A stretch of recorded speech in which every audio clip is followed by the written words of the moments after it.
A very good evening to all of you. आशा करता हूँ आप सब लोग बहुत अच्छे होंगे और जैसा कि आप जानते हैं मेरा नाम है पंकज गौतम और स्वागत है आप सभी का डिफेंस चाणक्य एकेडमी में। तो वही जैसा कि आप सभी को पता है कि सिलेबस जो है वो आपका सैनिक का चेंज हो चुका है और जब सैनिक का सिलेबस चेंज होगा 9th का सोशल साइंस, तो फिर हम आरएमएस में भी रिस्क नहीं लेना चाहेंगे। तो जैसा कि मैंने आपको प्रॉमिस भी किया था, यूट्यूब पे ही प्रॉमिस किया था कि जो नया सिलेबस है जो चेंज हुआ है वो आपको उपलब्ध कराया जाएगा। सारी क्लासेस उसकी बराबर होंगी, ठीक है, और हर एक प्लेटफॉर्म पर होंगी। जय हिंद भाई अथर बाजवा, जय हिंद। ठीक है। तो आज हम शुरू करेंगे उसकी पहली क्लास, जो न्यू सिलेबस है उसकी पहली क्लास करेंगे और उसमें 23 टॉपिक्स होने वाले हैं, ठीक है। और मैं आपको बार बार बता दूं कि ये जो सिलेबस चेंज है वो सैनिक का सिलेबस चेंज है, तो आरएमएस के लिए हम केवल एक प्रिकॉशनरी मेजर के तौर पर इसको आरएमएस से पहले कवर कर रहे हैं, ठीक है, ताकि जो थोड़ा बहुत जो कोई रिस्क होगा वो भी हम ना लें, क्योंकि पुराना सिलेबस हम ऑलरेडी कर चुके हैं और नए सिलेबस को भी आरएमएस से पहले कोशिश कर लेते हैं कि वो भी कंप्लीट हो जाए, जबकि सिलेबस जो है वो सैनिक का चेंज हुआ है। तो ये तो मैंने आपको पहले एक बार ओवरव्यू दे दिया है कि हम करने क्या वाले हैं। तो हम सारी जो क्लासेस हैं इसकी वो करेंगे, 23 टॉपिक्स हैं, वो 23 के टॉपिक्स सारे के सारे करेंगे। हाँ, इतनी टेंशन मत लेना कि हम इसमें कुछ नया पढ़ने वाले हैं, बहुत कुछ नया पढ़ने वाले हैं, ऐसा कुछ नहीं है। जो बेसिक कंसेप्ट्स हैं वो वही हैं जो हम पहले पढ़ चुके हैं, अपने पुराने सिलेबस में पढ़ चुके हैं। बेसिक कंसेप्ट वही हैं, कुछ चैप्टर जो है वो अलग नाम से ऐड हुए हैं, लेकिन उसमें जो कुछ फैक्ट्स वगैरह हैं वो आपको कुछ नए फैक्ट्स याद करने पड़ेंगे, ठीक है। लेकिन जो बेसिक कंसेप्ट्स हैं, बेसिक चीजें हैं, जो चीजें आपने समझी हुई हैं वो वही रहेंगी जो आपने पहले पढ़ रखी है, ठीक है। तो आज पहला जो टॉपिक है उसको हम शुरू करते हैं और पहला टॉपिक क्या है इसको देखते हैं सबसे पहले।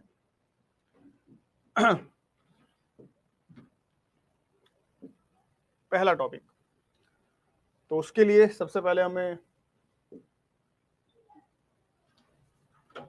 बस पीपीटी डाउनलोड करनी है। ये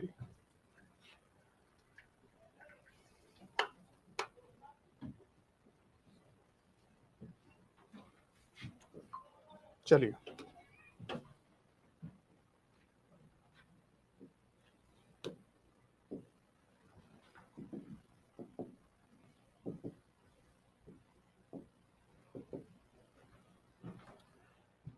सभी को जय हिंद, गुड इवनिंग, ठीक है।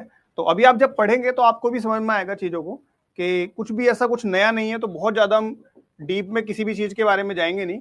जो एक दो नए नए फैक्ट्स होंगे वही हमको बस इसमें उन्हीं पर ध्यान देना है, उन्हीं को फोकस देना है बस, ठीक है। बाकी कंसेप्ट वगैरह वही है पुराने। तो पहला जो टॉपिक है वो क्या है अपना, पहला टॉपिक है,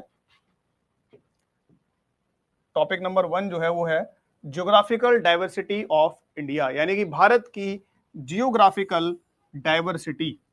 मतलब क्या होता है इसका ज्योग्राफिकल डाइवर्सिटी का? ज्योग्राफिकल डाइवर्सिटी का मतलब होता है कि ज्योग्राफी मतलब भारत की जो भौगोलिक स्थिति है, भारत की जो ज्योग्राफी है उसमें कितनी डाइवर्सिटी है। डाइवर्सिटी का मतलब होता है कितनी उसमें विविधता है, भारत की ज्योग्राफी में कितनी विविधता है, भारत में किस किस तरह की ज्योग्राफी पाई जाती है। जैसे अगर हम जो हमने पढ़ा हुआ है पीछे, अगर हम उस पर फोकस करें, थोड़ा सा उस पर ध्यान दें, तो हमने पढ़ा होगा कि भारत में भाई पहाड़ भी पाए जाते हैं, भारत में मैदान भी पाए जाते हैं, भारत में डेजर्ट भी पाया जाता है, मरुस्थल भी पाया जाता है, भारत में पठार पाए जाते हैं जिसको अंग्रेजी में प्लेटू कहते हैं, भारत में आइलैंड्स भी हैं, ठीक है, भारत में वेस्टर्न घाट्स भी हैं, भारत में हर एक तरीके के जंगल पाए जाते हैं, भारत में कई तरीके का क्लाइमेट पाया जाता है। तो भारत की जो ज्योग्राफी की डाइवर्सिटी है बहुत ज्यादा है, बहुत डिफरेंट है, बहुत अलग है। तो इस चैप्टर में हमको वही डाइवर्सिटी के बारे में पढ़ना है, ठीक है। तो बेसिक चीजें हैं, पढ़ी हुई हैं आपने, कुछ थोड़ा बहुत उसमें एक दो नए चीजें होंगे, नए फैक्ट्स होंगे, वही आपको ध्यान से बस देखने हैं, ठीक है। तो सबसे पहले शुरू करते हैं। तो एक स्टेटमेंट है एक व्यक्ति का, ठीक, जिनका नाम है श्री अरबिंदो। हालांकि आपको ऐसे बहुत सारे स्टेटमेंट नहीं पढ़ने हैं, लेकिन पहला ही चैप्टर है, तो आप जब एनसीईआरटी देखोगे, टोटल कितने टॉपिक्स हैं बेटा, टोटल 23 टॉपिक्स हैं, और अभी तक आपने अगर सिलेबस ही नहीं देखा है और अगर आप तक अभी तक आपको यही नहीं पता टॉपिक्स कितने हैं, तो भाई आप तो मतलब अपने स्तर पर तो कुछ कर ही नहीं रहे हो। थोड़ा सा आपको अपनी साइड से भी एफर्ट करना पड़ेगा बेटा, अपनी साइड से भी एफर्ट करना पड़ेगा। मतलब इतना एफर्ट अगर मैं ही आपके लिए करूंगा तो ऐसा लग रहा है जैसे एग्जाम मेरा ही है। ठीक है, मुझसे ज्यादा टेंशन, मुझसे ज्यादा एफर्ट आपको होनी चाहिए, मुझसे ज्यादा एफर्ट आपका होना चाहिए। जो चैप्टर मैं यहाँ पढ़ाने वाला हूँ वो चैप्टर आपको खुद से पहले से पढ़ के रखना चाहिए एनसीईआरटी में से, क्योंकि आपको सब पता है एनसीईआरटी से सारे सारे टॉपिक्स हैं, तो आप पहले से पढ़ के रखोगे तो और ज्यादा आसान हो जाएगा आपके लिए। ठीक है, तो पहला ही चैप्टर है, तो हर एक चैप्टर की स्टार्टिंग में जो है हर एक कोई बड़े इंडिविजुअल की कोई एक स्टेटमेंट जो है वो दी जाती है। तो इसमें एक स्टेटमेंट दी हुई है श्री औरोबिंदो की।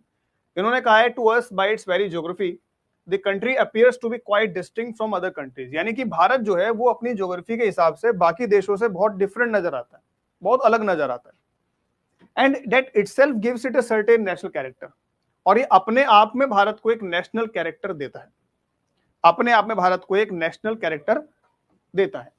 ठीक है सर, आरएमएस में भी आएंगे क्या या पिछले वाले? देखो भाई, मैं आपको बहुत देर से एक ही चीज समझा रहा हूं, आपके मतलब पता नहीं, मुझे लग रहा है बात समझ में आती नहीं। ये सैनिक का सिलेबस चेंज हुआ है, पहले सैनिक का सिलेबस कुछ और था, आरएमएस का तो कोई सिलेबस होता नहीं है। लेकिन आरएमएस में हम क्या पढ़ते हैं? वही पढ़ते हैं जो सैनिक के बेस पर सिलेबस होता है।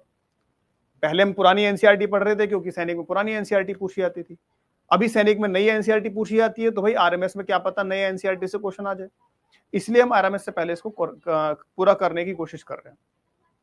आगे बात समझ में? ठीक है, तो जो चीजें सैनिक में पूछी जाती हैं, जो सिलेबस, जो एग्जाम, जो बुक सैनिक में पूछी जाती है, उसी के ही बिहाफ पर हमें आरएमएस की तैयारी करनी पड़ती है, क्योंकि आरएमएस का कोई सिलेबस नहीं होता। लेकिन हम पढ़ते तो एनसीईआरटी है ना, पहले पुरानी वाली एनसीईआरटी पढ़ते थे, अब नई वाली एनसीईआरटी पढ़ेंगे, सिंपल बात है। ठीक है, तो आरएमएस में इस बार हम ये मान करके चल सकते हैं कि पुराने वाले एनसीईआरटी से ही पूछ सकता है, नई वाली से ही पूछ सकता है, उसके बारे में कोई 100% श्योर नहीं हो सकता कि भाई यहीं से क्वेश्चन आएगा।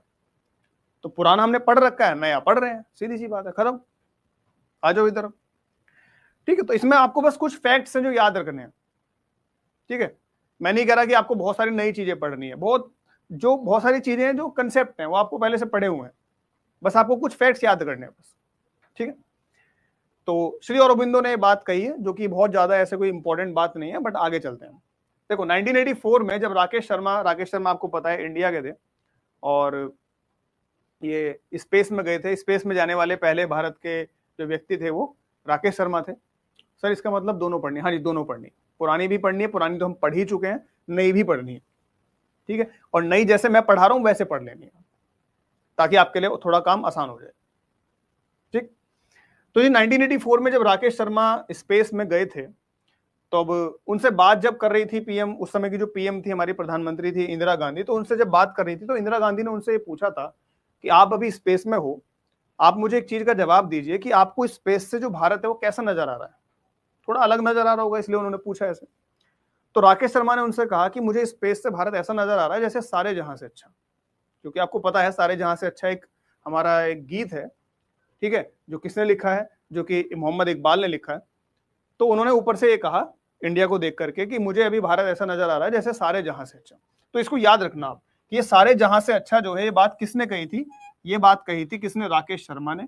राकेश शर्मा कौन थे? एक एस्ट्रोनॉट थे, 1984 में स्पेस में गए थे। और इनसे किसने पूछा था? तो उस समय की जो प्रधानमंत्री थी इंदिरा गांधी, उन्होंने पूछा था कि भाई आपको स्पेस से भारत कैसा नजर आता है? तब इन्होंने रिप्लाई में कहा था सारे जहां से अच्छा। ठीक है, भारत जो है 7th लार्जेस्ट कंट्री है पूरे वर्ल्ड में एरिया के हिसाब से। पता ही होगा आपको, बहुत बेसिक चीज है कि भारत पूरे वर्ल्ड में 7th लार्जेस्ट कंट्री है एरिया के हिसाब से। ठीक है, सबसे बड़ी कंट्री कौन सी एरिया के हिसाब से? तो सबसे बड़ी कंट्री है रशिया। आगे चलो, natural barrier in the north Himalayan mount, अच्छा natural barrier in the north. अब भारत का जो आप मैप देखोगे तो भारत के आपको मैप में हर एक डायरेक्शन में कोई ना कोई एक ऐसा नेचुरल बैरियर आपको नजर आएगा। क्या होता है नेचुरल बैरियर? बैरियर मतलब होता है बाधा। जैसा आपने एक रेस देखी होगी, हर्डल रेस, तो उसमें जब रेस में दौड़ते हैं तो उसमें बीच बीच में बैरियर आते हैं, उस बैरियर पे से ऐसे कूद कूद के जाना पड़ता है। ठीक है, उसको हर्डल रेस कहा जाता है। तो बैरियर मतलब क्या होती है? एक तरह की रुकावट, एक तरह की बाधा, एक तरह की बाउंड्री।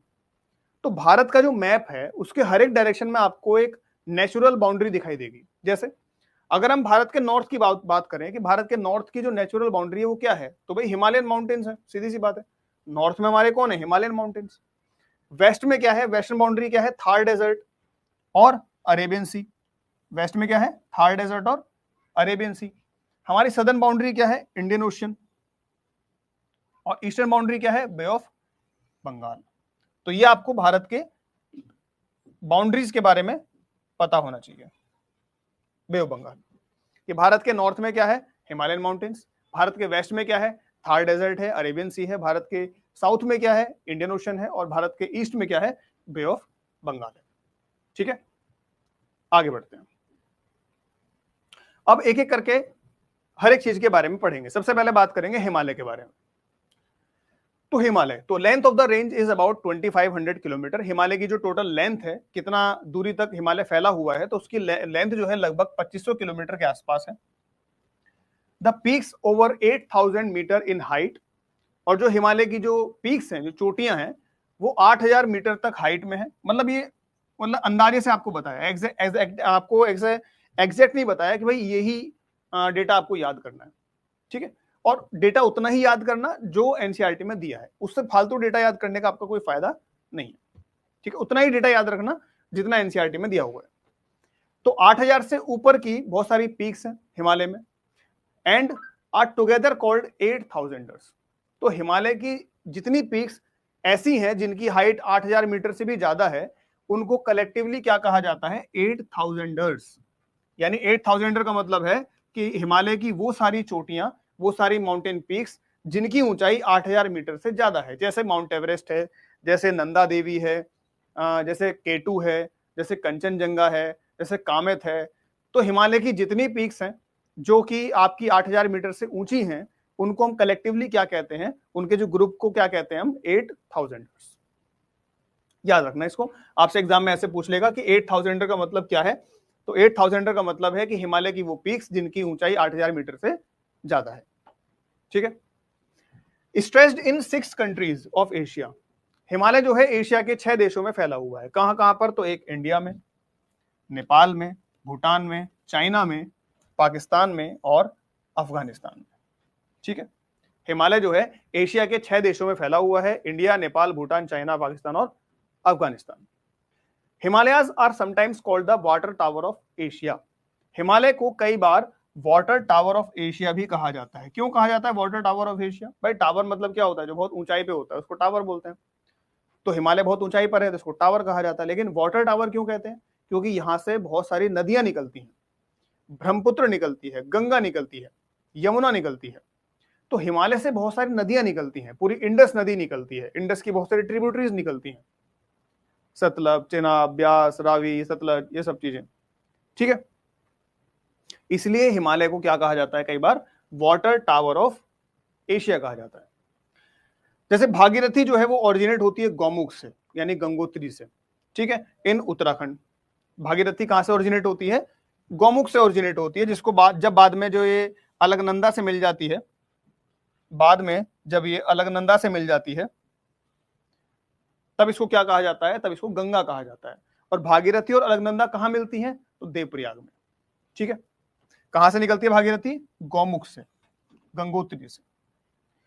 हिमालय का मतलब क्या होता है? तो हिमालय 2 वर्ड से मिलकर के बना है, एक हिम और दूसरा आलय। हिम का मतलब होता है स्नो और आलय का मतलब होता है अबोर्ड। अबोर्ड मतलब होता है घर, घर। हिमालय जो है वो 2 शब्दों से मिलकर के बना है, हिम प्लस आलय। हिम का मतलब स्नो यानी बर्फ, ठीक है, और आलय मतलब अबोर्ड यानी कि घर, यानी बर्फ का घर, तो उसको हिमालय कहा जाता है। ठीक है, ये आपसे हिंदी में से संधि विच्छेद ही पूछ सकता है आपसे कि हिमालय जो है वो उसका संधि विच्छेद क्या होता है, तो हिम प्लस आलय। ठीक है, आगे चलते हैं। हिमालय की बात करें तो हिमालय में मेन 3 रेंजेस हैं। रेंजेस का मतलब होता है जैसे माउंटेन रेंजेस। एक माउंटेन रेंज जो होती है उसको बोला जाता है ग्रुप ऑफ माउंटेन्स, यानी माउंटेन्स के ग्रुप को एक माउंटेन रेंज कहा जाता है। तो हिमालय के अंदर बहुत सारी रेंजेस हैं। जब आप हिमालय में नॉर्थ से साउथ की तरफ आओगे तो आपको बहुत सारी रेंजेस मिलेंगी ऐसे। ठीक है, जो सबसे ऊपर की रेंज होगी नॉर्थ वाली, उसमें बहुत ऊंचे ऊंचे माउंटेन मिलेंगे। उससे जितना आप नीचे आओगे साउथ में, उतने ही नीचे होते जाएंगे माउंटेन्स, उतनी ही माउंटेन्स की हाइट कम होती जाएगी। तो मेनली हिमालय की जो रेंजेस है उनको हम 3 पार्ट में डिवाइड करते हैं। सबसे पहले हिमाद्री, जिसको कहा जाता है ग्रेटर हिमालय। दूसरे नंबर पर आती है हिमाचल, जिसको कहते हैं हम लोअर हिमालय। और सबसे लास्ट में आते हैं शिवालिक, जिसको आउटर हिमालय कहा जाता है। तो सबसे पहले तो आपको ये रेंजेस के नाम याद करने हैं कि हिमालय को हम मेनली 3 रेंजेस में डिवाइड करते हैं। सबसे पहले हिमाद्री, हिमाद्री मतलब ग्रेटर हिमालय, उसके बाद हिमाचल यानी कि लोअर हिमालय, और सबसे लास्ट में आता है शिवालिक, जो कि इसको आउटर हिमालय कहा जाता है। अब इनके कुछ एग्जांपल आपको याद करने, जैसे हिमाद्री यानी कि ग्रेटर हिमालय में कौन कौन सी पीक्स आती हैं जो बहुत ऊंची ऊंची पीक्स हैं, जैसे माउंट एवरेस्ट है, जैसे कंचनजंगा है। तो ये आपकी बहुत ऊंची पीक्स हैं जो कि किस में आती हैं, ये आपकी हिमाद्री में आती हैं। हिमाचल में कौन सी आती हैं, जैसे नैनीताल है, दार्जिलिंग है, शिमला है, ये आपके हिमाचल में आते हैं, लोअर हिमालय में। और शिवालिक जो है सबसे लास्ट में आता है, जो आपका हरिद्वार के आसपास का एरिया है, उससे थोड़ा सा आप मैदान की तरफ आते हो तो वहां पे आपको शिवालिक मिलेंगे, आउटर हिमालय मिलेंगे। क्लियर है? चलिए आगे चलें। Traditional house construction method in the western Himalayan region. Western Himalayan region में, यानी हिमालय का जो वेस्टर्न वाला पार्ट है, वेस्टर्न हिमालयन रीजन में जो एक घर बनाने का जो ट्रेडिशनल तरीका है, घर बनाने का ट्रेडिशनल तरीका है, यानी कि जो बहुत पुराने टाइम से वहां पे जो घर बनाए जाते हैं, उसके मेथड का नाम क्या है? तो उस मेथड का नाम है काठ कूनी, काठ कूनी या फिर धज्जी देवारी। तो दोनों नाम आपको याद करने हैं। तो मैंने आपको कहा था कि समझने वाली चीजें बहुत कम मिलेंगी आपको, समझने वाली सारी यही चीजें जो आपने पहले से पढ़ रखी हैं। लेकिन ये जो आपको कुछ जो मैं फैक्ट बता रहा हूं ना, ये वाले फैक्ट, काठ कूनी, धज्जी दीवारी, इस तरह के फैक्ट आपको ध्यान से सुनने हैं और याद करने हैं। इस तरह के फैक्ट आपको ज्यादा ध्यान से याद करने हैं। सर ज्यादा इंपॉर्टेंट कौन सा सिलेबस है? बेटा देखो, इतनी ही अगर आपको ये प्रॉब्लम है कि ज्यादा इंपॉर्टेंट और कम इंपॉर्टेंट और ये और वो, तो एक काम करो, मेरे नाम पे आप फॉर्म फिल कर दो अपना, मैं ही करके आ जाऊंगा आपका पेपर, आप बिल्कुल टेंशन मत लो, ठीक है?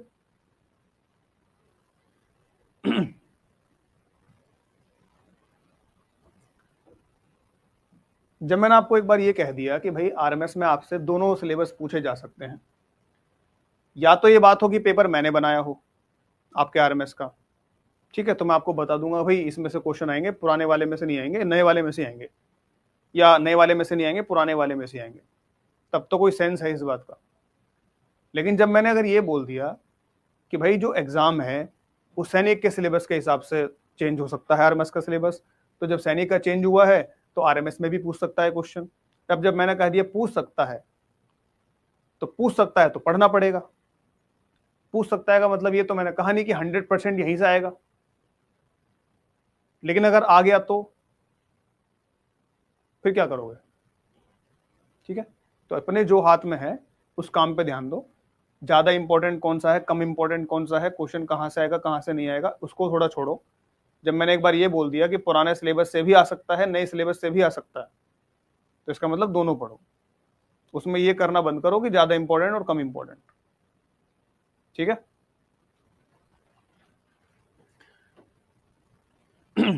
तो हिमालय के वेस्टर्न वाले रीजन में जो घर बनाने का जो ट्रेडिशनल तरीका है, इसको क्या कहा जाता है? इसको काठ कूनी या फिर धज्जी दीवारी कहा जाता है, ठीक है? ये दोनों वर्ड याद रखना, काठ कूनी और धज्जी दीवारी।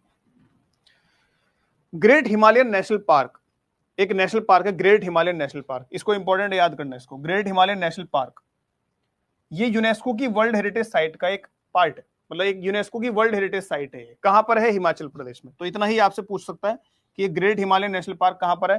हिमाचल प्रदेश में। लोकेशन याद रखना इसकी, ग्रेट हिमालयन नेशनल पार्क कहां पर है? हिमाचल प्रदेश में, ठीक है? आगे चलते हैं। तो ये मैंने आपको हिमालय के बारे में बताया, बहुत ज्यादा नहीं है, ठीक है? कुछ फैक्ट्स हैं उनको याद कर लेना बस। तो हिमालय के बारे में ये है, और जैसे कुछ ये जो नाम आया काठ कूनी, धज्जी दीवारी और ये ग्रेट हिमालयन नेशनल पार्क कहां पर है? हिमाचल प्रदेश में। तो इसी तरह की चीजें आपको याद करनी है। अब बढ़ते हैं आगे। अब आता है आपका the cold desert of India, यानी भारत का कोल्ड डेजर्ट। अब ये भारत का जो कोल्ड डेजर्ट है ये कहां पाया जाता है? तो देखो, डेजर्ट दो तरीके के होते हैं, एक होते हैं हॉट डेजर्ट, एक होते हैं कोल्ड डेजर्ट। हॉट डेजर्ट मतलब जिनका टेम्परेचर ज्यादा होता है, गर्म मरुस्थल। कोल्ड डेजर्ट यानी कि ठंडे मरुस्थल, यानी कि जहां का टेम्परेचर बहुत कम पाया जाता है। दोनों तरह के डेजर्ट होते हैं और भारत में दोनों तरह के डेजर्ट पाए जाते हैं। भारत में आपको हॉट डेजर्ट भी मिलेगा, कहाँ पे, थार, और भारत में आपको कोल्ड डेजर्ट भी मिलेगा, कहाँ पे, लद्दाख। तो ये जो कोल्ड डेजर्ट है भारत का, ये कहाँ पाया जाता है आपको, ये आपको लद्दाख में मिलेगा। तो लद्दाख जो है is a cold desert where winter temperature dropped below -30 degree Celsius. Ladakh जो है भारत का एक कोल्ड डेजर्ट है जहां का विंटर टेम्परेचर -30 डिग्री सेल्सियस तक भी चला जाता है, -30 डिग्री सेल्सियस तक भी चला जाता है।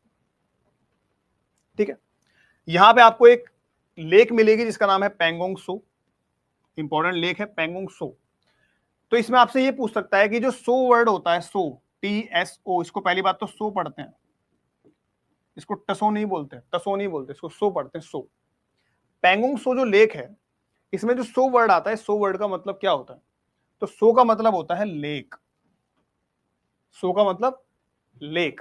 पेंगोंग सो में जो सो आता है उसका मतलब क्या होता है, लेक, यानी कि झील। और ये कैसी झील है, तो एक सॉल्टी लेक है, यानी कि खारे पानी की झील है। ठीक है, पेंगोंग सो एक सॉल्टी लेक है। ठीक,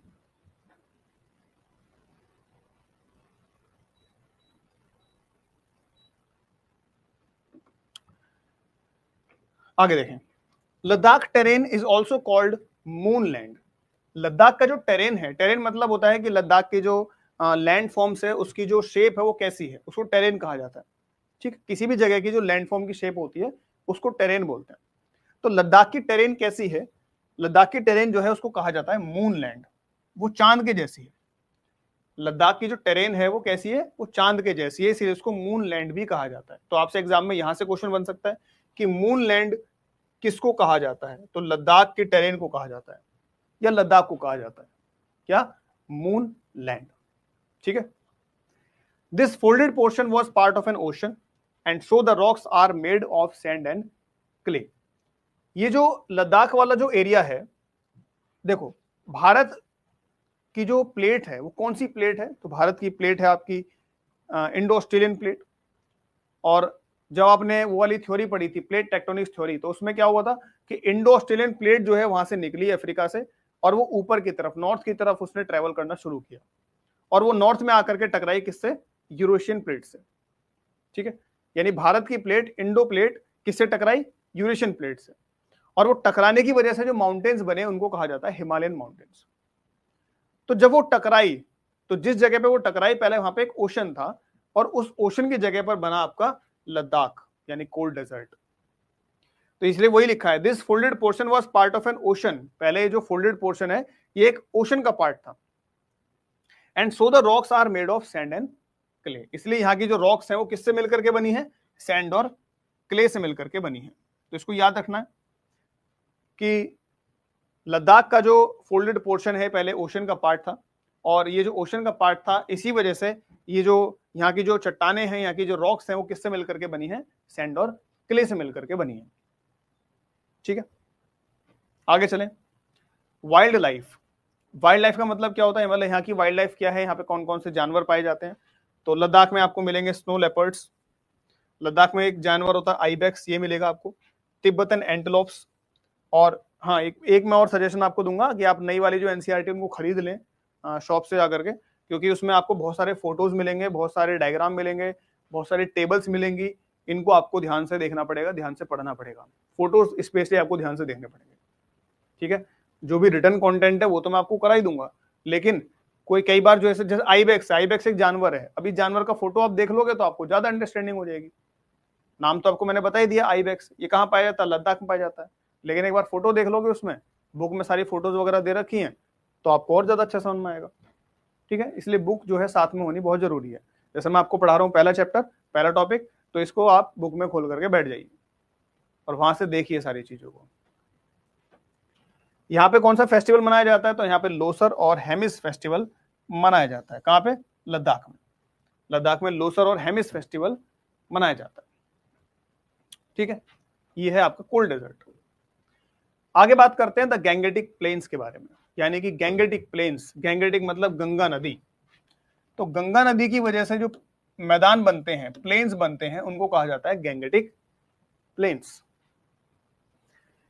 most rivers are named after goddesses, यानी बहुत सारी जो नदियां हैं वो देवियों के नाम पर उनका नाम पड़ा है, जैसे गंगा नदी, यमुना नदी, कावेरी नदी, ये इनके जो नाम पड़े हैं ये देवियों के नाम पर पड़े हैं। ठीक है, क्लासेस 7th की नहीं, 6th 7th 8th तीनों की एनसीईआरटी आपको लेनी है 6th 7th और 8th तीनों क्लासेस की, क्योंकि तीनों से टॉपिक दे रखे हैं।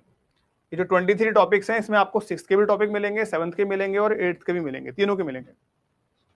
6th 7th 8th तीनों क्लासेस की एनसीईआरटी आपको लेनी है, और स्पेशली न्यू एनसीईआरटी लेना है, एक्सप्लोरिंग सोसाइटी करके नाम होगा, वो लेनी है। बता रहा हूं, गैंगेटिक प्लेन बता रहा हूं।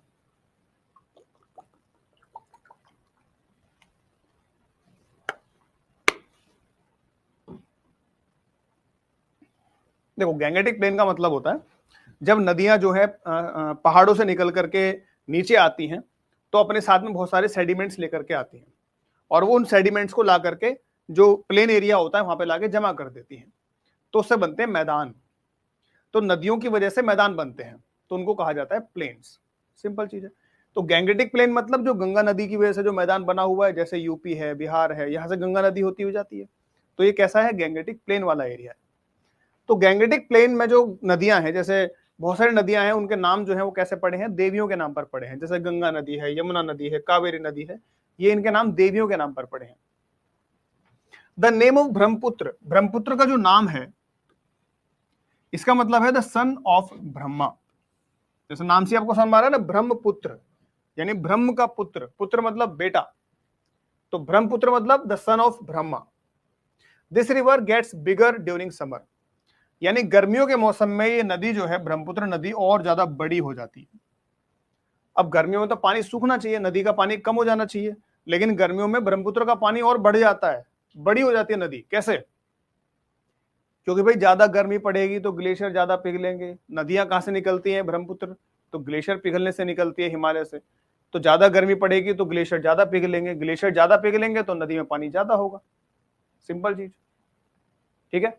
तो ज्यादा गर्मी पड़ती है समर के मौसम में तो ये नदी और बड़ी हो जाती है, ठीक है।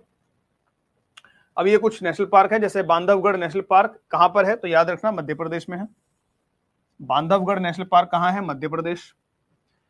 प्रोजेक्ट टाइगर जो है कब लॉन्च किया था? 1973 में, जब हमारा जो राष्ट्रीय पशु है उसको टाइगर को बनाया गया था, ठीक है। हमारा जो नेशनल एनिमल है वो क्या है? टाइगर। वो कब बनाया गया? प्रोजेक्ट टाइगर के समय पर, 1973 में। एन अडल्ट इंडियन घड़ियाल, जो एक इंडियन घड़ियाल होता है, घड़ियाल मतलब एक जैसे क्रोकोडाइल जैसा होता है, ठीक है, शायद इसको एलिगेटर बोलते हैं या घड़ियाल ही बोलते हैं इंग्लिश में भी। तो जो घड़ियाल होता है, एक भारतीय घड़ियाल, अडल्ट भारतीय घड़ियाल जो थोड़ा बड़ा होता है, इज बिटवीन 2.5 मतलब 2.5 एंड 4.5 मीटर लॉन्ग। वो जो है 2.5 मीटर से लेकर के 4.5 मीटर के बीच में होता है। यानी एक अडल्ट इंडियन घड़ियाल जो है वो 2.5 से 4.5 मीटर के बीच में होता है, इतना बड़ा होता है, ठीक है। तो इसमें कुछ समझना नहीं है, मैंने इसलिए पहले बोला आपको बहुत सारी चीजें आपको समझने वाली नहीं मिलेंगी, केवल फैक्ट मिलेंगे याद करने के लिए। समझने की चीजें वही है जो आप पहले पढ़ चुके हो, कुछ नया नहीं है। तो कुछ फैक्ट है इसमें, जैसे बांधवगढ़ नेशनल पार्क कहाँ है? मध्य प्रदेश में है। प्रोजेक्ट टाइगर कब लॉन्च हुआ? 1973 में। और अडल्ट इंडियन घड़ियाल जो है वो कितना बड़ा, कितना लंबा होता है? तो 2.5 से लेकर 4.5 मीटर के बीच में होता है, ठीक है। तो ये आपका गैंगेटिक प्लेन। आगे चलते हैं, अगला है द ग्रेट इंडियन डेजर्ट और थार डेजर्ट, यानी कि भारत का जो बहुत बड़ा डेजर्ट है जिसको ग्रेट इंडियन डेजर्ट या फिर इसको थार डेजर्ट कहा जाता है, उसके बारे में क्या है इसमें। तो यहां आपको मिलेंगे सैंड ड्यून्स। तो सैंड ड्यून्स आपने पीछे पढ़े हुए हैं, जो पुराना सिलेबस है, ओल्ड सिलेबस है, उसमें पढ़ा हुआ है सैंड ड्यून्स के बारे में। सैंड ड्यून जो है वो क्यों बनते हैं कि जब रेगिस्तान में जब हवा चलती है तो रेगिस्तान का जो रेत है वो कई बार ऐसे छोटे छोटे पहाड़ जैसे बना देता है, छोटे छोटे टीले बना देता है, जिसको सैंड ड्यून्स कहा जाता है। तो sand dunes are formed when the wind shifts and shape the sand into hill like formation.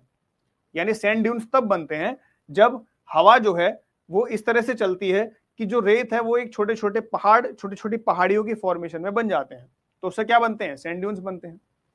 Sometimes as high as 150 metre, कई बार इतने ऊंचे ऊंचे सैंड ड्यून बन जाते हैं कि 150 मीटर तक चले जाते हैं। कई बार सैंड ड्यून्स की ऊंचाई जो है वो 150 मीटर तक चली जाती है, ठीक है। आगे, sand dunes have similar shapes. Sand dunes की जो शेप होती है वो सबकी सेम होती है, सिमिलर शेप होती है, because they are shaped by the consistent force of wind and gravity, क्योंकि वो विंड और ग्रेविटी के कंसिस्टेंट फोर्स की वजह से बनते हैं। सैंड ड्यून्स की जो शेप होती है वो सबकी सेम होती है, क्यों? क्योंकि वो हवा और ग्रेविटी के कंसिस्टेंट फोर्स की वजह से बनते हैं, यानी सब पे हवा बराबर लगती है, सब पे ग्रेविटी सेम लगती है, इसलिए सबकी शेप जो होती है वो सेम होती है। सैंड ड्यून्स की शेप जो है वो सेम होती है। Jaisalmer is also known as golden city, Jaisalmer को गोल्डन सिटी कहा जाता है। ठीक है, Jaisalmer fort is a UNESCO world heritage site, और जैसलमेर का जो फोर्ट है वो भी एक यूनेस्को वर्ल्ड हेरिटेज साइट है। ठीक है, हैमलेट का मतलब क्या होता है? हैमलेट मतलब होता है एक छोटा सा गांव, उसको हैमलेट कहा जाता है। हैमलेट मतलब अ वेरी स्मॉल विलेज, इसको याद रखना, हैमलेट मतलब अ वेरी स्मॉल विलेज। और राजस्थान में पानी बचाने के लिए जो मेथड यूज करे जाते हैं, जिसको हम वाटर हार्वेस्टिंग मेथड कहते हैं। वाटर हार्वेस्टिंग मेथड मतलब होता है पानी को संरक्षित करने के जो मेथड्स हैं, पानी को बचाने के जो मेथड्स हैं। कहाँ पे? राजस्थान में। वो कौन कौन से हैं? फेमस कौन कौन से हैं? जैसे एक मेथड होता है टंका, एक होता है कुंड। तो ये कुछ मेथड्स हैं राजस्थान में वाटर हार्वेस्टिंग के, तो ये आपको याद कर लेने हैं कि राजस्थान में वाटर हार्वेस्टिंग के कौन से मेथड यूज किए जाते हैं, टंका और कुंड आपको याद करने हैं। ठीक है, तो इसमें आपको सैंड ड्यून्स के बारे में पता करना है। सैंड ड्यून्स क्या होते हैं? सैंड ड्यून्स का सबका शेप जो है वो सेम होता है। जैसलमेर को गोल्डन सिटी कहते हैं और ये एक यूनेस्को वर्ल्ड हेरिटेज साइट भी है। हैमलेट का मतलब होता है एक बहुत ही छोटा गांव। और वाटर हार्वेस्टिंग मेथड कौन से यूज किए जाते हैं राजस्थान में? तो टंका और कुंड। ठीक है, तो ये हो आपका थार डेजर्ट। अब बात करते हैं अरावली हिल्स के बारे में। ठीक है, अरावली हिल्स। अरावली हिल्स आपको पता होगा, अरावली हिल्स जो है वो कहां से शुरू होती हैं? तो ये गुजरात से शुरू होती हैं, गुजरात से शुरू होती हैं और कहां तक जाती हैं? तो दिल्ली तक आती हैं। गुजरात से लेकर के दिल्ली तक। तो बीच में कौन कौन से स्टेट पड़ेंगे? तो गुजरात सबसे पहले, फिर उसके बाद राजस्थान, फिर हरियाणा और फिर दिल्ली। दिल्ली में जो राष्ट्रपति भवन है वो भी अरावली हिल्स की ही एक चोटी पर बना हुआ है, लेकिन अब जो है अरावली हिल्स बहुत ही ज्यादा मतलब उसका इरोजन हो चुका है, घिस चुकी है, तो उसकी हाइट बहुत कम होती जा रही है।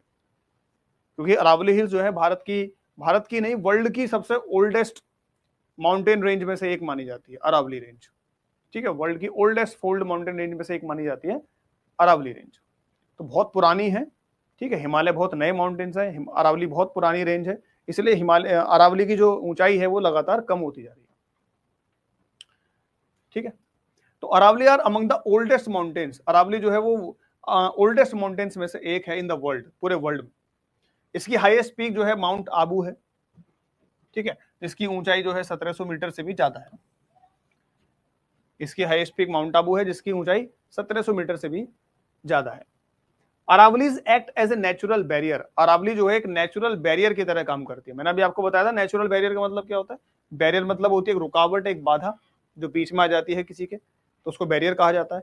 तो अरावली भी एक तरह का नेचुरल बैरियर है, लेकिन किसके लिए नेचुरल बैरियर है? तो थार डेजर्ट के लिए। जो थार डेजर्ट है वो और ज्यादा एक्सपेंड ना करे, और ज्यादा ना फैले, तो उसको फैलने से कौन रोकता है? तो उसको फैलने से रोकती है अरावली रेंज। थार डेजर्ट जो है हमारे और ईस्ट की तरफ आ सकता है अगर अरावली रेंज ना हो तो। अरावली रेंज जो है थार डेजर्ट को एक्सपेंड होने से रोकती है, इसलिए ये क्या है? एक तरह की नेचुरल बैरियर है। ठीक है, Aravallis act as a natural barrier preventing the Thar desert from expanding. ठीक है, आगे चलते हैं। Indians were first in the world. Indian जो थे वो वर्ल्ड में पहले ऐसे थे जिन्होंने जिंक को एक्सट्रैक्ट करा था, जिन्होंने जिंक निकाला था। कहां से? तो जवार माइंस। ये जवार माइंस कहां मिलेंगे आपको? अरावली में। तो अरावली ही पढ़ रहे हैं तो अरावली से ही रिलेटेड एक फैक्ट है कि अरावली में माइंस हैं जिनका नाम है जवार माइंस। तो जवार माइंस में से जिंक निकालने वाले वर्ल्ड के पहले जो थे वो कौन थे? वो इंडियंस ही थे। यानी जिंक जो है वर्ल्ड में सबसे पहले इंडियंस ने निकाला था। कहां से?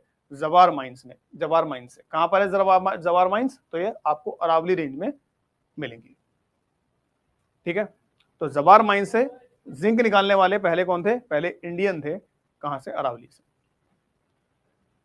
इसी रेंज में बहुत सारे फेमस फोर्ट भी हैं। अरावली रेंज में ही कौन कौन से फोर्ट हैं? तो जैसे चित्तौड़गढ़ का किला है, कुंभलगढ़ का किला है, रणथंबोर का किला है।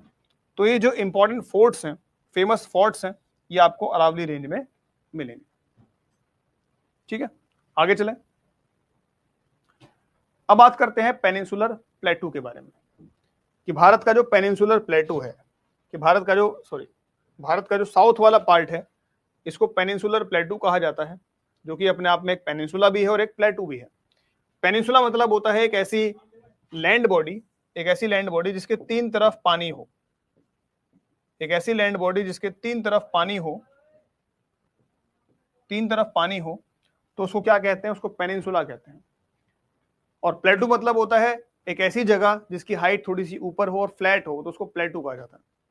तो भारत का साउथ वाला हिस्सा जो है वो क्या है? एक तरह का पेनिनसुलर प्लेटू है। उसके बारे में देखते हैं कि पेनिनसुला क्या होता है। तो peninsula is a piece of land that is surrounded by water on three sides. तो वही मैंने आपको बताया। प्लेटू क्या होता है? Plateau is the landform that rises up from the surrounding land. Plateau जो होता है वो एक ऐसी उठी हुई जगह होती है जो अपने आसपास की जगह से थोड़ी सी हाइट पर होती है, उसको प्लेटू कहते हैं। हिंदी में कहते हैं पठार। Western Ghats have been declared a UNESCO world heritage site. अब ये जो हमारा जो पेनिनसुलर प्लेटू है, इसमें वेस्ट की तरफ मिलेंगे आपको यहाँ पे कुछ पहाड़, और यहाँ पे आपको ईस्ट की तरफ कुछ पहाड़ मिलेंगे। वेस्ट की तरफ जो पहाड़ है इनको कहा जाता है वेस्टर्न घाट्स, और ईस्ट की तरफ जो पहाड़ है इनको कहा जाता है ईस्टर्न घाट्स। तो Western Ghats have been declared a UNESCO world heritage site. Western Ghat जो है वो एक वर्ल्ड की यूनेस्को की वर्ल्ड हेरिटेज साइट है। The northern portion of the Western Ghats are also known as Sahyadri Hills. Western Ghat के नॉर्दर्न पार्ट को सह्याद्री भी कहा जाता है, तो ये भी याद रखना। वेस्टर्न घाट के नॉर्दर्न पार्ट को सह्याद्री हिल्स भी कहा जाता है। ठीक है, वेस्टर्न घाट के नॉर्दर्न पार्ट को सह्याद्री हिल्स भी कहा जाता है। It tilts a little to the east. ये हल्की सी ईस्ट की तरफ टिल्टेड है, यानी कि जो वेस्टर्न घाट है वो हल्के से थोड़े से झुके हुए हैं ईस्ट की तरफ, इसलिए सारी नदियां ईस्ट की तरफ फ्लो करती हैं। मोस्टली सारी नदियां ईस्ट की तरफ फ्लो करती हैं, बे ऑफ बंगाल की तरफ। ठीक है, अरेबियन सी की तरफ बहुत ही कम नदियां फ्लो करती हैं, जैसे नर्मदा, तापी, लूनी, इसी तरह की जो कुछ नदियां हैं बस वही आपकी वेस्ट की तरफ फ्लो करती हुई नजर आएंगी। बाकी मोस्टली ज्यादातर नदियां जो है वो आपको ईस्ट की तरफ फ्लो होती हुई नजर आएंगी। क्यों? क्योंकि हमारा जो पूरा का पूरा जो पेनिनसुलर प्लेटू है वो ईस्ट की तरफ हल्का सा झुका हुआ है, टिल्टेड है। पेनिनसुलर प्लेटू में कौन कौन सी ट्राइब पाई जाती है? तो संथाल ट्राइब पाई जाती है, गोंड ट्राइब पाई जाती है, बैगा ट्राइब है, भील ट्राइब है, कोरकू ट्राइब है, ये ट्राइब आपको मिलेंगी। पावर हाउस वाटरफॉल, ये एक वाटरफॉल है, पावर हाउस वाटरफॉल। ये कहां पर है? पावर हाउस वाटरफॉल जो है कहां पर है? तो ये है आपका पेरिया कनाल। पेरिया कनाल कहां है? मन्नार के पास में, केरल में। तो इसकी लोकेशन आपसे पूछ सकता है, क्योंकि एनसीईआरटी में दिया हुआ है पावर हाउस वाटरफॉल, इसका एक फोटो दिया हुआ है पावर हाउस वाटरफॉल का। तो आपसे पूछ सकता है कि पावर हाउस वाटरफॉल जो है कहां पर है? तो पेरिया कनाल जो कि मन्नार के पास में है, केरल में, वहां पर ये लोकेटेड है। ठीक है, पावर हाउस वाटरफॉल। आगे बढ़ते हैं, अब बात करते हैं भारत की कोस्टलाइन के बारे में। कोस्टलाइन मतलब होता है भारत का समुद्र तट, समुद्र तट रेखा। भारत की जो कोस्ट लाइन है, भारत के समुद्र से जो बाउंड्री टच होती है उसको कोस्ट लाइन कहा जाता है। तो भारत की दो कोस्ट लाइन है, एक तो है वेस्ट कोस्ट यानी पश्चिमी तट, और एक है हमारा ईस्ट कोस्ट। ठीक है, वेस्ट कोस्ट जो है वो कहां से कहां तक है? तो गुजरात से लेकर केरल तक है। यहाँ पे नर्मदा और तापी जो है दो नदियां हैं जो एस्चुरी बनाती हैं। ठीक है, एक होता है डेल्टा, एक होती है एस्चुरीज। ठीक है, दोनों लगभग सेम होती है। डेल्टा जो होता है उसमें सेडिमेंट्स इकट्ठे होते हैं, ठीक है, और बहुत सारी डिस्ट्रीब्यूटरीज बन जाती हैं। एस्चुरी में जो है नदी डायरेक्ट जाकर के समुद्र में गिर जाती है, तो उसको एस्चुरी कहा जाता है। तो वेस्ट कोस्ट जो है वो गुजरात से लेकर के केरल तक है। यहाँ पे नर्मदा और तापी दो नदियां जो है आके गिरती हैं अरेबियन सी में। इसके बाद बात करें ईस्ट कोस्ट की, तो ईस्ट कोस्ट आपको मिलेगा गंगा डेल्टा से लेकर के, गंगा डेल्टा मतलब वेस्ट बंगाल की तरफ, वहां से लेकर के कन्याकुमारी तक। इधर आपको कौन कौन सी नदियां मिलेंगी? जैसे महानदी है, गोदावरी है, कृष्णा है, कावेरी है, तो बहुत सारी नदियां आपको इधर मिलेंगी। डेल्टा क्या होता है? डेल्टा क्या होता है? Delta formed at the mouth of the river, यानी कि जब नदी जो है समुद्र में गिरने वाली होती है तो उसको नदी का माउथ कहते हैं, वहां पे डेल्टा बनता है। When it deposit sediments into a larger body of water, जब एक नदी जो है अपने साथ में सारे सेडिमेंट्स को ला करके एक लार्जर बॉडी ऑफ वाटर में गिरने से पहले सारे सेडिमेंट्स को इकट्ठा कर देती है, तो उस फॉर्मेशन को कहते हैं डेल्टा। उस फॉर्मेशन को डेल्टा कहा जाता है। ठीक है, इसके बाद बात करें चिल्का और पुलिकट लेक, ये दो लेक आपको मिलेंगे ईस्ट कोस्ट की तरफ। चिल्का लेक जो है वो आपकी उड़ीसा में है, पुलिकट लेक जो है आंध्र प्रदेश में है। ये दोनों लगून लेक हैं। लगून लेक वो लेक होती हैं जो समुद्र के पानी से बनती हैं, कि समुद्र का पानी जो है वो एक लेक के रूप में जमा हो चुका है लैंड बॉडी के अंदर, तो उसको लगून लेक कहा जाता है। और लगून लेक जो होती है कैसी कैसी लेक होती है? खारे पानी की लेक होती है। भाई समुद्र के पानी से बनेंगी तो खारे पानी की होंगी, सीधी सी बात है, क्योंकि समुद्र का पानी खारा होता है। तो चिल्का लेक, पुलिकट लेक, ये कैसी लेक है? ये लगून लेक है। ठीक है, लगून क्या होता है लिखा हुआ देखो, लगून मतलब होता है body of water separated from larger bodies of water bye A natural barrier. यानी लगून मतलब होता है एक बॉडी ऑफ वाटर जो कि एक लार्जर बॉडी ऑफ वाटर से सेपरेटेड है, अलग है। लार्जर बॉडी ऑफ वाटर मतलब ओशन, समुद्र, उससे अलग है एक नेचुरल बैरियर से, तो उसको कहते हैं लगून लेक, और वो उसी के पानी से बनती है। ठीक है, क्लियर है भाई सभी को? चलिए अब बात करते हैं भारत के आइलैंड्स के बारे में। ठीक है, इसके बाद शायद हाँ यही है। अब बात करते हैं भारत के आइलैंड्स के बारे में। तो भारत में आपको पता है दो तरह के आइलैंड्स पाए जाते हैं। अगर हम भारत की लोकेशन देखें ध्यान से, तो भारत के ईस्ट की तरफ यानी इधर की तरफ जो आइलैंड्स हैं वो कौन से आइलैंड्स हैं? Andaman and Nicobar islands. और भारत के वेस्ट की तरफ जो आइलैंड्स हैं ये कौन से हैं? ये हैं लक्षद्वीप आइलैंड्स। ठीक है, तो भारत में दो आइलैंड ग्रुप पाए जाते हैं। आइलैंड के ग्रुप को क्या कहते हैं ये भी बता दो चलो। आइलैंड के ग्रुप को क्या कहा जाता है? आर्कीपेलागो। आर्कीपेलागो मतलब ग्रुप ऑफ आइलैंड्स। आइलैंड्स के ग्रुप को कहा जाता है आर्कीपेलागो। तो भारत में दो तरह के आर्कीपेलागो हैं, एक लक्षद्वीप है और एक अंडमान एंड निकोबार है। ठीक है, तो एक एक करके देखते हैं। सबसे पहले Lakshadweep Islands, located in Arabian Sea. कहां पर लोकेटेड है? तो अरेबियन सी में लोकेटेड है, सिंपल सीधी बात है। Close to the Malabar coast of Kerala, जो कि केरल के मालाबार कोस्ट के बहुत ज्यादा क्लोज है। यानी कि इधर आपको केरल मिलेगा, ये जो कोस्ट है इसको कहते हैं मालाबार कोस्ट। तो मालाबार कोस्ट के बहुत ज्यादा नजदीक है कौन? लक्षद्वीप आइलैंड्स। मालाबार कोस्ट के बहुत ज्यादा नजदीक है लक्षद्वीप आइलैंड्स। ये टोटल 36 आइलैंड्स हैं जो कि कोरल रीफ से मिलकर के बने हैं। टोटल 36 आइलैंड्स हैं जो कि कोरल रीफ से मिलकर के बने हैं। वर्ल्ड की सबसे ज्यादा कोरल रीफ कहां पाई जाती है? ऑस्ट्रेलिया में। इसको ग्रेट बैरियर रीफ कहा जाता है। इसको ग्रेट बैरियर रीफ कहा जाता है। कोरल रीफ जो होते हैं एक तरह के ऑर्गेनिजम्स होते हैं, एक तरह के पौधे होते हैं, लेकिन होते वो जंतु कैटेगरी में आते हैं, वो जानवर कैटेगरी में आते हैं, जो कि आपके समुद्र के अंदर पाए जाते हैं। Next, Andaman and Nicobar islands. दूसरे आइलैंड ग्रुप, दूसरे जो आइलैंड का ग्रुप है इंडिया में वो है अंडमान एंड निकोबार आइलैंड्स। वो आपका कहां मिलता है? आपको मिलता है वो बे ऑफ बंगाल वाली साइड में। इसमें आपके 500 से भी ज्यादा आइलैंड्स हैं, मोर देन 500 आइलैंड्स। यहां आपको मिलेगी सेल्यूलर जेल, ठीक है, जहां पे पहले जो है काला पानी की सजा दी जाती थी अंग्रेजों के द्वारा, वो आपको यहां मिलेगी अंडमान निकोबार में। और बैरन आइलैंड जो भारत का इकलौता एक्टिव वॉल्केनो है वो आपको यहां मिलेगा अंडमान एंड निकोबार में। तो अंडमान एंड निकोबार में आपको सेल्यूलर जेल मिलेगी और बैरन आइलैंड मिलेगा आपको। बैरन आइलैंड क्या है? भारत का इकलौता एक्टिव वॉल्केनो। ठीक है, इसके बाद नेक्स्ट है the delta in West Bengal and the Sundarbans. यानी वेस्ट बंगाल का डेल्टा, वेस्ट बंगाल में जो डेल्टा बनाता है, और वहां पे जो जंगल पाए जाते हैं सुंदरबन के जंगल, या सुंदरबन डेल्टा भी उसको कहते हैं। कौन बनाती है? पहली बात तो डेल्टा है, तो ये डेल्टा बनाती हैं दो नदियां, कौन कौन सी? गंगा एंड ब्रह्मपुत्र। ये दो डेल्टा कौन, ये जो डेल्टा है वेस्ट बंगाल में सुंदरबन डेल्टा है, कौन सी दो नदियां बनाती हैं? तो गंगा एंड ब्रह्मपुत्र नदी बनाती है। इस डेल्टा का about half of it is located in India. इसका लगभग आधा हिस्सा भारत में लोकेटेड है, वेस्ट बंगाल में, और बाकी का जो बचा हुआ हिस्सा है वो बांग्लादेश में है। तो दोनों देशों में है, भारत में भी और बांग्लादेश में भी। यूनेस्को वर्ल्ड हेरिटेज साइट का पार्ट है, यानी कि जो डेल्टा है वेस्ट बंगाल में ये यूनेस्को की एक वर्ल्ड हेरिटेज साइट का हिस्सा है। और यहाँ पे आपको मिलेगा रॉयल बंगाल टाइगर, यहाँ पे यानी कि आप वो यानी कि जो रॉयल बंगाल टाइगर है वो आपको यहाँ पर पाया जाता है। ठीक है, तो वेस्ट बंगाल में जो डेल्टा है सुंदरबन डेल्टा है, वहां पे आपको रॉयल बंगाल टाइगर मिलेगा। अब बात करते हैं, लास्ट हेडिंग है the hills of the north east, यानी नॉर्थ ईस्ट में जो पहाड़ियां पाई जाती हैं उनके बारे में। तो यहां पे आपको एक मिलेगा सेवन सिस्टर वाटरफॉल।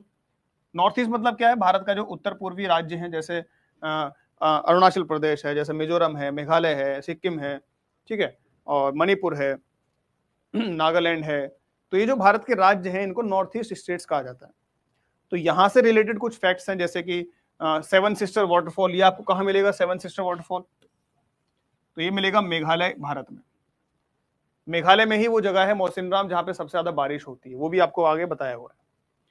ठीक है, नहीं बताया होगा तो याद रखना, इतनी तो नॉर्मल बात है कि मेघालय में जो मौसिनराम है वहां पे सबसे ज्यादा बारिश होती है। तो सेवन सिस्टर वाटरफॉल कहाँ है? मेघालय में।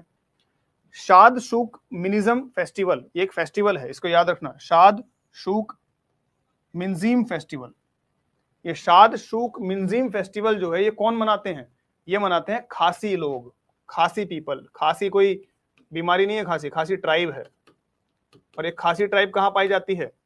गारो, खासी, जैंतिया, ये खासी ट्राइब मेघालय में ही पाई जाती है। खासी जो है एक तरह की ट्राइब है जो कि मेघालय में पाई जाती है, और इस ट्राइब के द्वारा एक फेस्टिवल मनाया जाता है जिसका नाम है शाद शूक मिंजीम फेस्टिवल। ठीक है।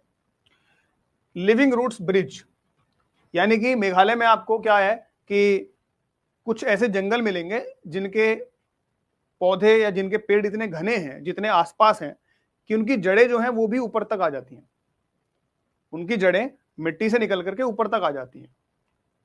जैसे बरगद का पेड़ आपने देखा होगा, बरगद के पेड़ में ऊपर से ऐसे बहुत सारी जो लताएं लटकती रहती हैं, बेल लटकती रहती हैं, वो एक तरह से उनकी जड़ें होती हैं।